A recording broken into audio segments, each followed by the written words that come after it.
Welcome to The Social Contract, a podcast created by author George S. Corey and the artist Cleo. Hi, everyone, and welcome to Episode 8 of The Social Contract. I'm actor, writer, producer Tavia Gilbert. Continuing with our summer series, this episode, entitled Some Like It Not, is a tribute to the forever golden screen legend Marilyn Monroe. Few icons have endured like Marilyn has. To know her is to love her, and just about every person on the planet knows her, even those who may not be familiar with her films. This month marks the 60th anniversary of her tragic death in August of 1962 at the age of 36. Born Norma Jean Mortensen, and later known as Norma Jean Baker, she took on the name Marilyn Monroe. Monroe was her mother's maiden name, and went on to become one of the biggest movie stars of all time. The American Film Institute ranks her number 6 on its list of the greatest female screen legends from the golden age of Hollywood. But honestly, we think her ranking should be higher. Her movies, from The 7-Year Itch to Gentlemen Prefer Blondes, Bus Stop to The Misfits, are considered classics. There's been a lot of buzz about Marilyn lately, courtesy of the upcoming screen adaptation of Joyce Carol Oates' Marilyn Monroe-themed novel Blonde, which premieres next month on Netflix. And we're thrilled to bring you George S. Corey's own magnificent Marilyn-themed satire called Some Like It Not, a satirical reimagining of Billy Wilder's classic comedy Some Like It Hot, in which Marilyn starred alongside Jack Lemmon and Tony Curtis. I think you're going to like this one. But first, a quick recap about The Social Contract. This monthly podcast is for political junkies who might have forgotten just how fun, and often comical, politics and Washington's political figures can be. The podcast was created as a companion piece of sorts to George's book, Presidential Conversations. You don't need to be familiar with the book to thoroughly enjoy The Social Contract. But in keeping with its spirit, this podcast features fictional, often satirical send-ups of the hot-button political issues of the day.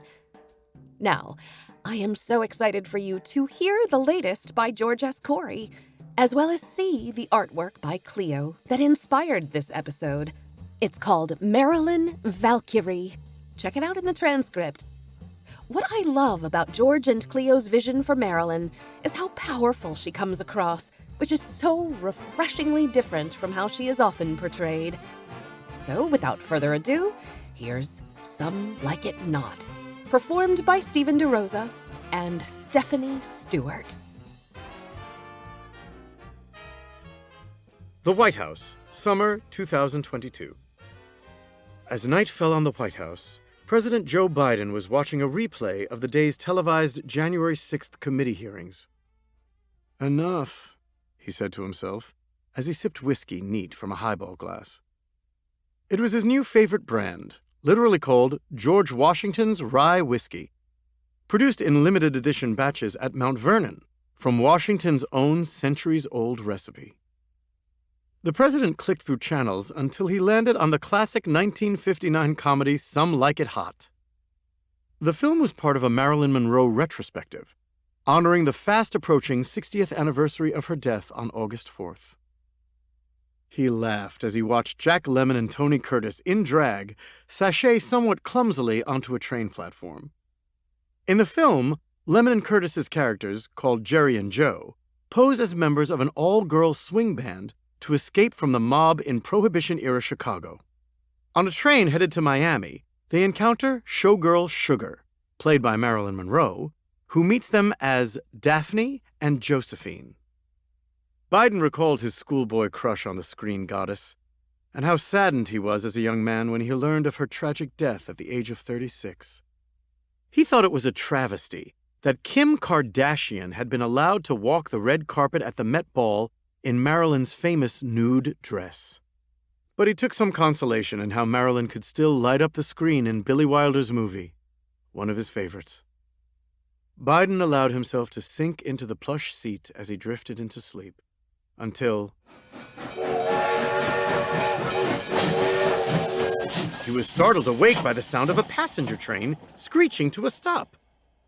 The 46th president now found himself in a familiar setting an Amtrak Acela train, business class. He glanced over at his side, and there she was, seated right next to him. Marilyn. She was wearing the white halter-style dress from 1955's The 7-Year Itch, made legendary thanks to a gust of wind from a New York City subway train, and holding a glass of champagne. Hi, she said with a bubbly little wave. The Capitol, January 7th, 2021. In the wee hours of January 7th, Congress completed the certification of Joe Biden's victory in the 2020 presidential election. Thanks to the National Guard, Capitol Police, and Metropolitan Police, some semblance of order had been restored. Still, a couple of Republican senators, Lindsey Graham of South Carolina and Mitch McConnell of Kentucky, were running scared. Neither Graham nor McConnell were one of the 8 Republican senators who had objected to the certification of the vote, which, in their eyes, made them prime targets for the enraged MAGA mob. Senator Graham was especially afraid that the QAnon shaman would be coming for him, while McConnell feared the wrath of his own GOP colleagues. Within minutes of the certification, Mitch and Lindsey hurried to one of the many secret, undisclosed locations in the deepest caverns of the Capitol complex. Security cameras would later show Mitch shuffling along stiff as a duck, and Lindsey flailing his arms. "Oh, my," gasped Lindsey. "We better get out of D.C. and as far away as we can from those MAGA crazies. At least until things settle down." "How can we?" mumbled Mitch. "The roads are closed." "Why, we can go by train," said Lindsey, suddenly chipper. "and we can disguise ourselves. That way the nasty old MAGA mob won't recognize us." "Disguise ourselves? You mean wear costumes?" Mitch asked. "Not quite," replied Lindsey with a twinkle in his eye. Union Station, January 7th, 2021. What's going on here? Is this a dream? Biden asked Marilyn, who was now clad in the iconic hot pink gown she wore in 1953's Gentlemen Prefer Blondes. what if it is? Marilyn purred. Outside the train, a couple of elderly church ladies made their way through the crowd at Union Station, arm in arm. The one on the left was actually Senator McConnell, in a silver bouffant wig, sensible tweed suit, support hose, and black patent leather Mary Janes, to match his black patent leather pocketbook. With rouge smeared on his cheeks and a touch of raspberry lipstick, Mitch was more attractive as an old lady than he was an old man, which wasn't saying much. He could have easily passed for a female member of the British royal family. To his left was Senator Graham, who was going for a decidedly more glam look, but still looked like a church lady. Lindsey had squeezed himself into industrial-grade Spanx to cinch his waistline and make the most of his padded bust and behind. He wore a belted, brightly colored floral dress.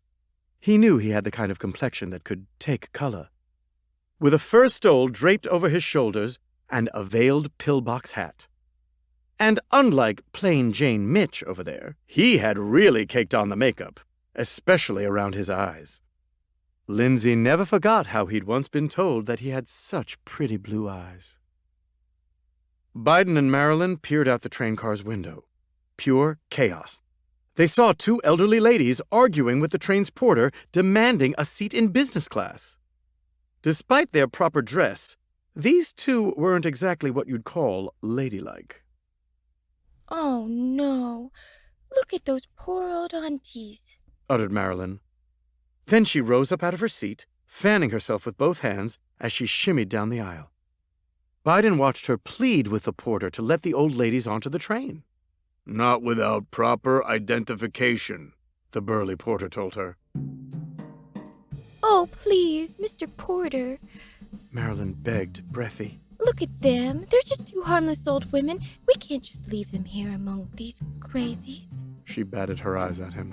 "Well, okay, miss." Oh, thank you, thank you. Marilyn planted a kiss on the porter's cheek, leaving a red lipstick mark. He blushed.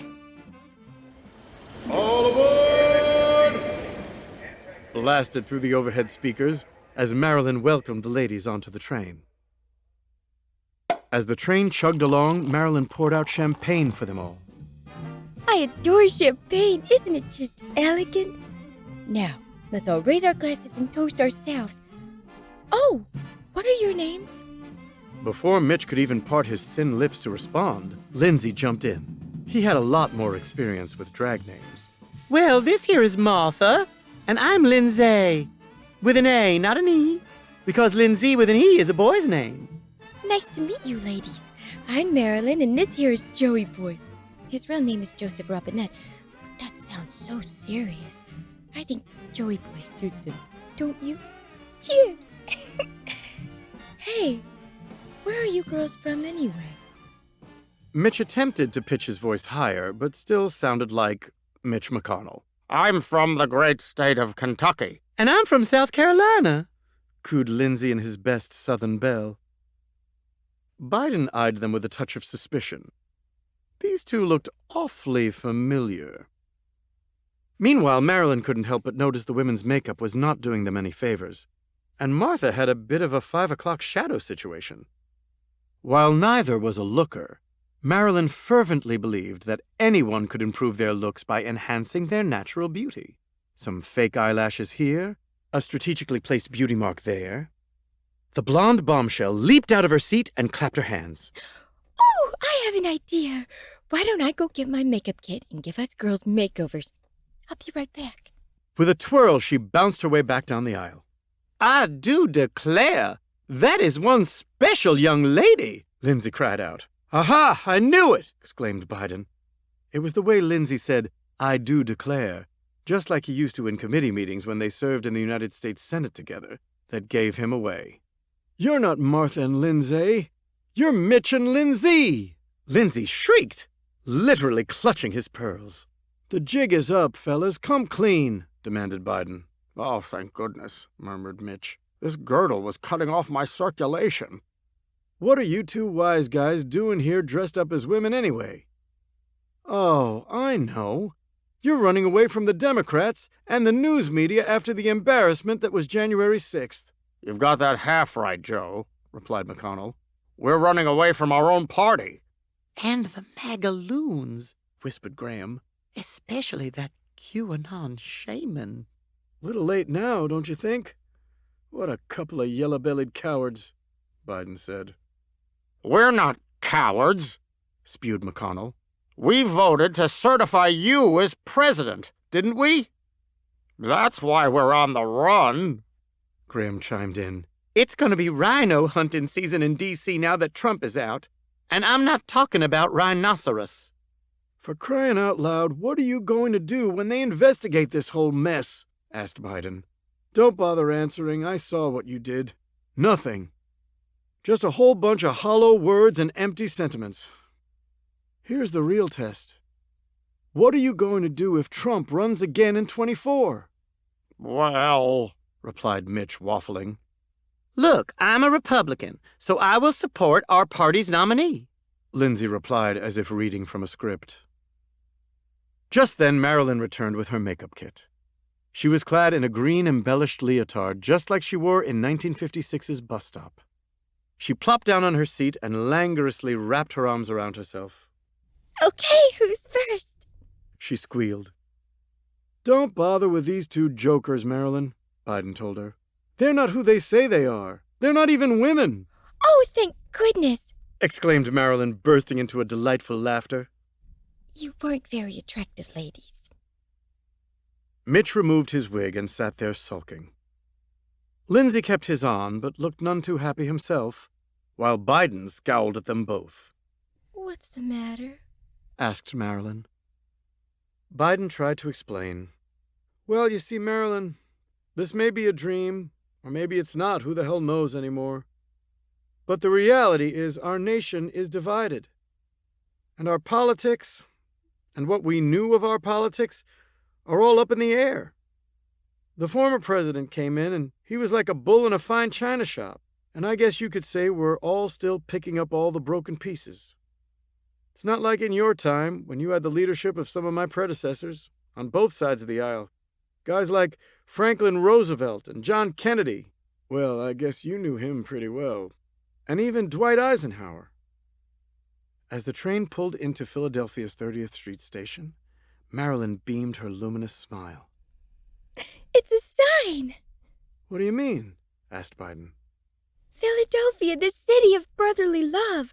Marilyn cried. I may not know much about politics, but I know this. Love is the answer. It always is. Oh, my lovely child, whatever do you mean? Lindsay asked quietly. Love? In this day and age? Croaked Mitch. That's impossible. Laughable, even. You're right. You don't know much about politics. Marilyn turned to Biden. Is that true, Mr. President? Sadly, I'm afraid Mitch might be right on this one, he replied. Marilyn then stood up and looked around her. Suddenly, her eyes changed as the satiny leotard became a metal breastplate. A horned helmet now adorned her head, as she wielded a sword with one hand and gripped a shield with the other. She was transformed from a glittering showgirl into a towering Valkyrie, as mighty and tall as a skyscraper, declaring, That we rise up, and vote the bastards out of office. Marilyn's guttural, otherworldly pronouncement was so powerful it reverberated all the way into the 2022 and 2024 elections.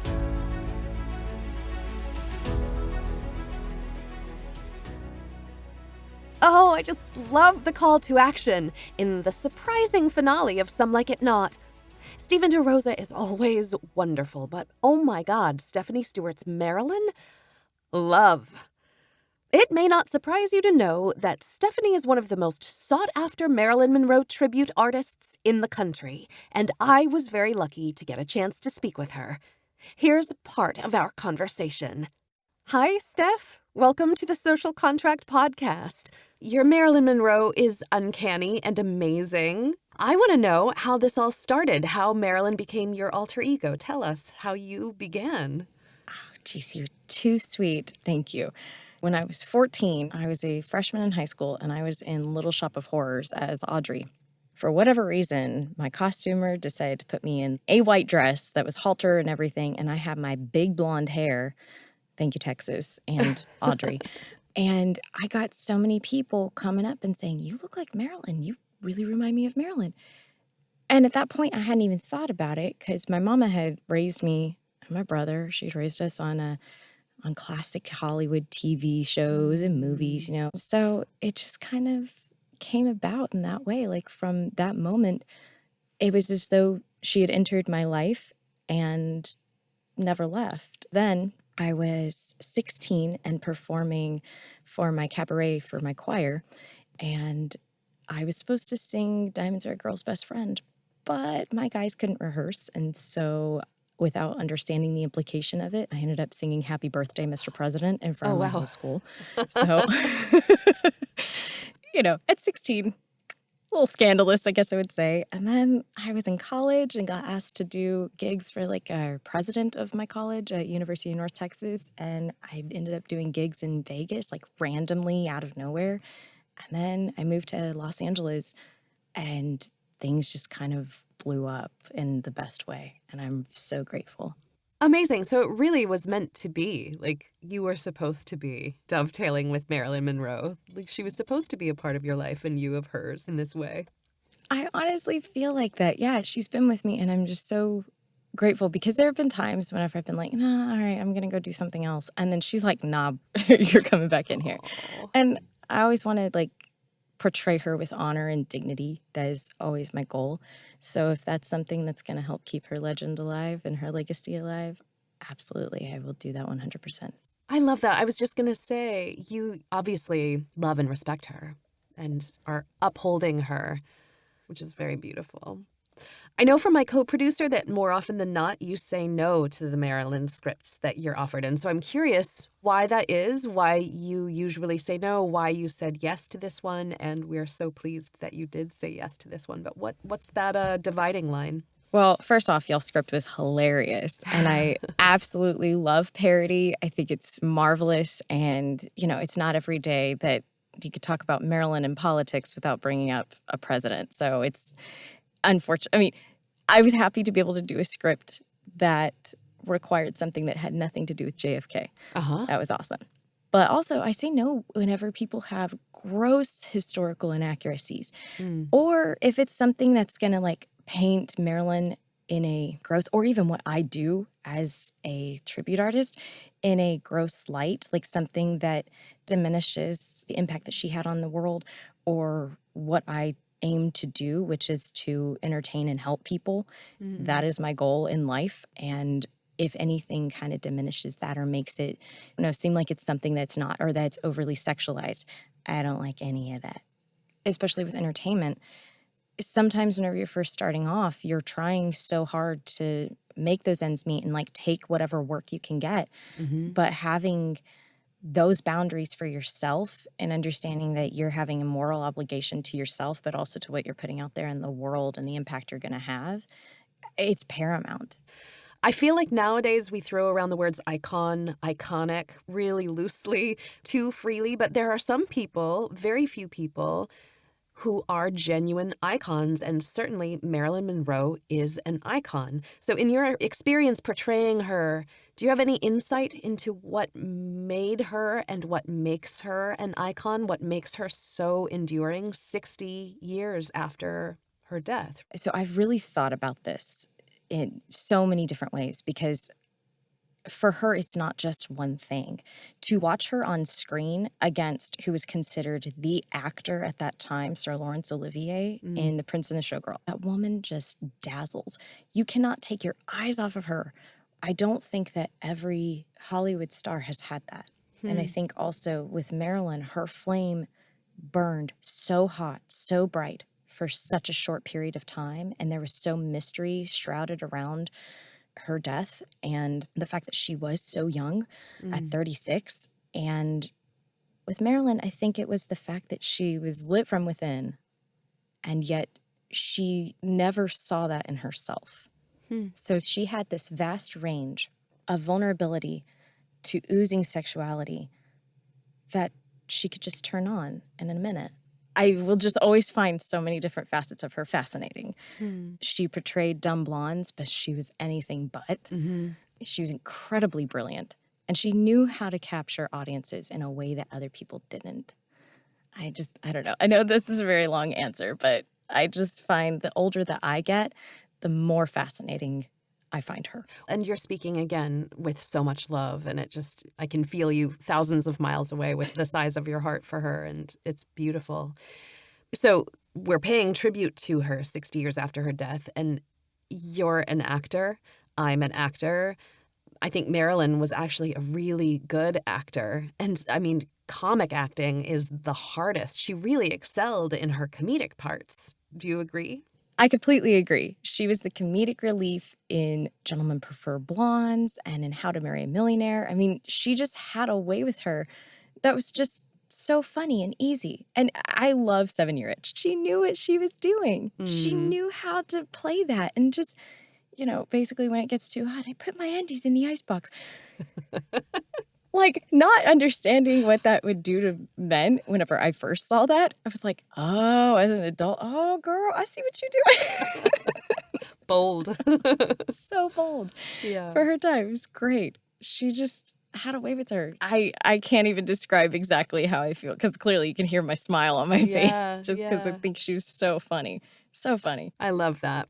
Well, one last question. I have to ask you, if you could pick only one, what would you say is your favorite role of hers?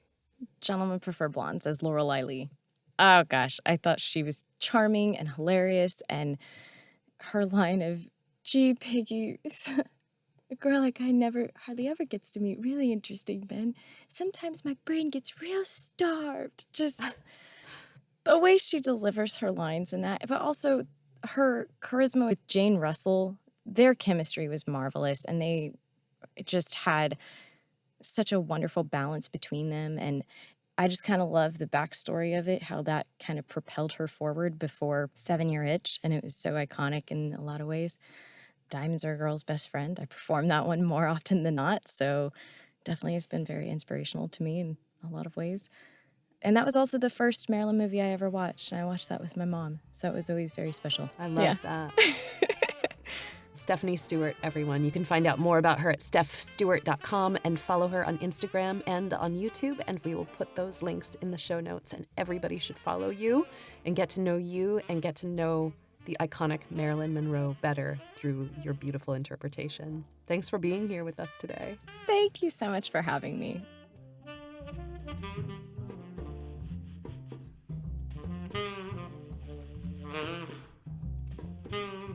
So Some Like It Not is hilarious, but at its heart is a reminder about the importance of protecting the Capitol and public safety in general.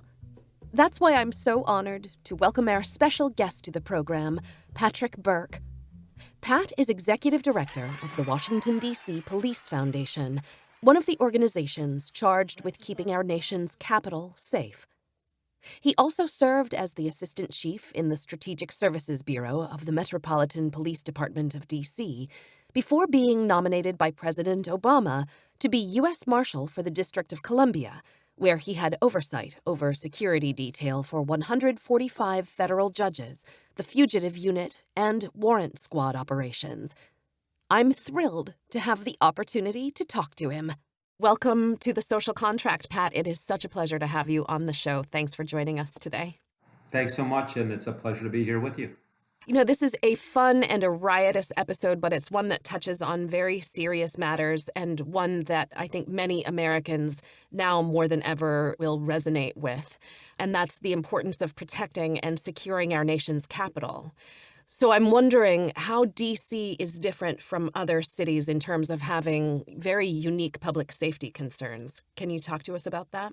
Sure, and that's a great question. Beyond protecting the 700,000+ residents of the District of Columbia as the seat of power with the Supreme Court, Congress, the White House, all in one city, obviously there's a lot of dignitaries visiting the city. There's a lot of First Amendment activity in the city. So it's a balance of making sure we're allocating police to take care of our citizens, but also keep our First Amendment demonstrators safe, keep our dignitaries safe. So that presents a lot of challenges. One of the things that I've been very auspicious to be involved with in my career was working with Special Operations Division. And a few of the units in SOD are specifically assigned to handle dignitary protection in coordination with the Secret Service, to make sure that our First Amendment activities in conjunction with maybe U.S. Capitol Police, United States Park Police, and other agencies are kept safe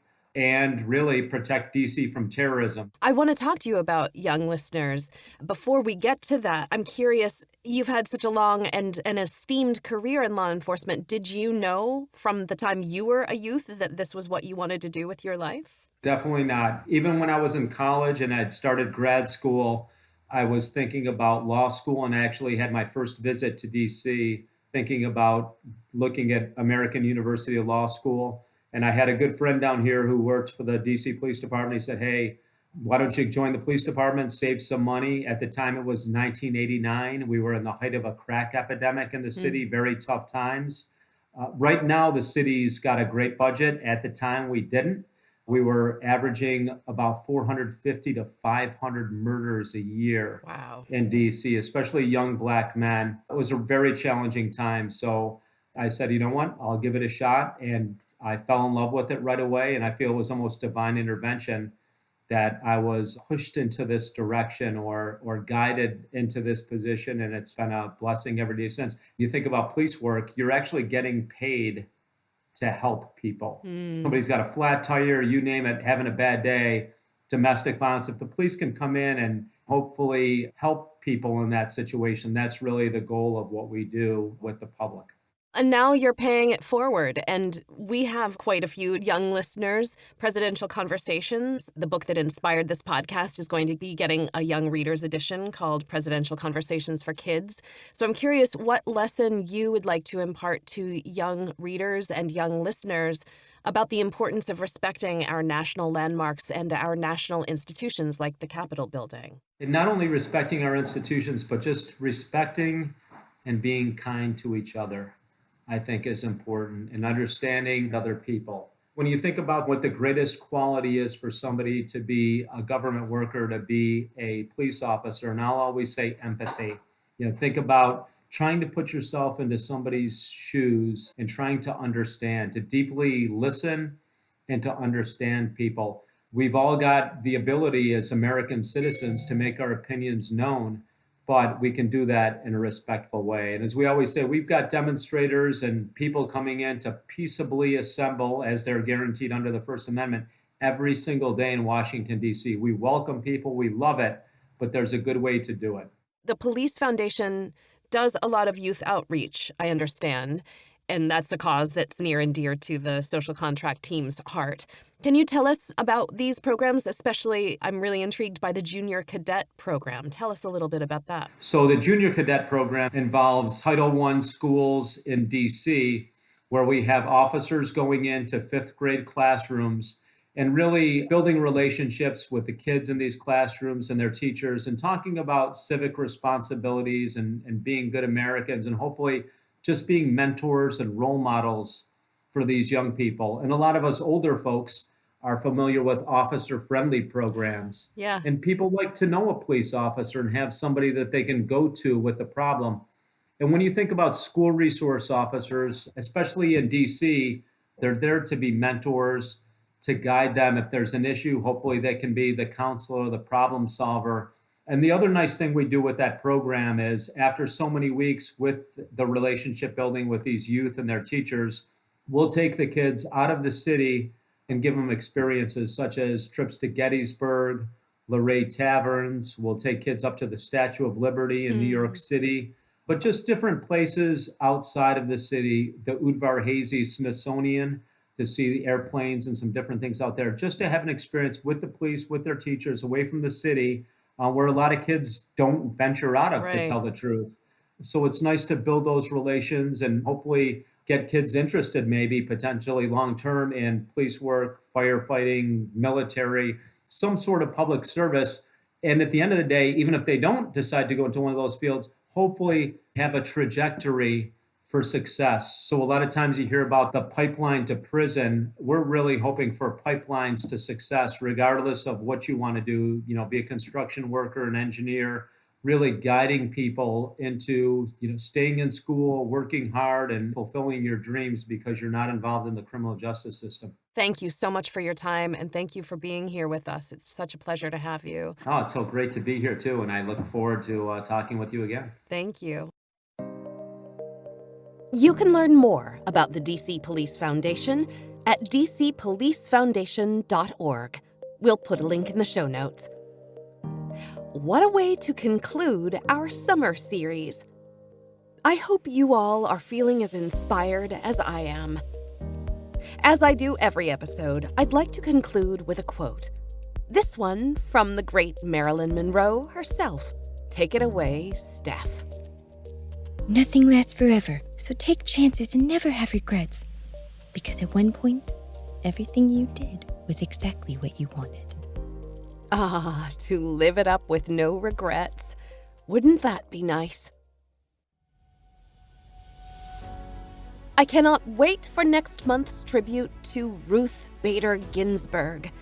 That episode, called Vote Ruthlessly, kicks off our special election series as we count down to the midterm elections on November 8th. Be sure to catch that episode when it drops on Monday, September 26th. Remember, new episodes always premiere on the last Monday of the month. I want to thank our very special guests, Stephanie Stewart and Patrick Burke, the always amazing Stephen DeRosa, and, of course, the creators of The Social Contract, George S. Corey and Cleo. Most of all, I want to thank you, our loyal listeners. As always, we're thrilled to have you with us. We welcome you to follow the Social Contract podcast, available wherever you find your favorite podcasts, and we'd love it if you'd rate and review us. We are on Twitter, Facebook, and Instagram at MyTSC Podcast. You can visit George S. Corey at georgescorey.com and Cleo at theartistcleo.com. This has been the Social Contract Podcast, created by George S. Corey and Cleo. Produced and hosted by Tavia Gilbert. Associate producer Katie Flood. Music courtesy of Listen Audio. Mix and master by Kayla Elrod. This has been a podcast from Listen Audio in association with Talkbox Productions.